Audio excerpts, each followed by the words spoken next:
So this is now lesson 5. I've just done lesson 4, which happens to call lesson 3, but I've made a mistake. I've actually, on the YouTube channel, I've actually called it lesson 4. Now, I do tend to rush through these videos a little bit because what I'm trying to do is just get the whole course out there on YouTube. And I'm not saying that the quality is absolutely amazing or anything like that. I'm just saying that if you follow this approach, then you're going to get talking lectures throughout the whole of this course fairly quickly.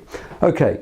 The first one here is a correlation, and a correlation shows relationship between two variables. And if it's a perfect positive correlation, like on here, so on here we might have advertising on here and sales going up here. Now, if you have that form of relationship, we would say that's a strong relationship between the two. And if it was in a straight line, perfect straight line, it'd be called a positive relationship +1. So you can go all the way from 0 to +1. In fact, you can go all the way from +1 to -1. If it's 0, there is no correlation between those two variables at all, and the data is completely random. If it's a perfect negative correlation, then it's going the other way. I'm trying to think of an example off the top of my head. Maybe as it gets hotter, then we're going to buy fewer gloves. Okay, so as it gets hotter, then as it gets really hot, then we'll buy fewer gloves. Something like that. Okay, so that is correlation, a statistical measure that indicates the extent to which two or more variables are related to each other. Correlation on there. We can also have a thing called confidence intervals, which is how confident are we in the data that we've collected. Now, basically, the bigger the sample size, the more confident that we can be in that particular data.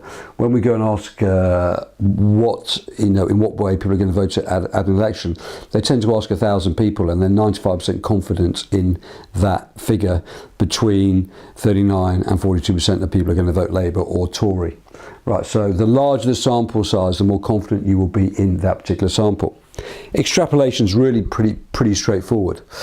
Is really what we do here is we look at time and say sales, and if over time our sales are going up all the time, then it's going to be pretty obvious that we extrapolate that into the future.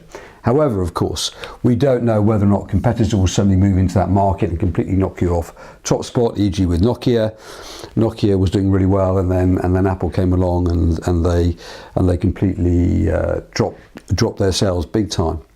So this is this on here, so we get time and sales up on here, and we get measurements, we get measured A and measured B.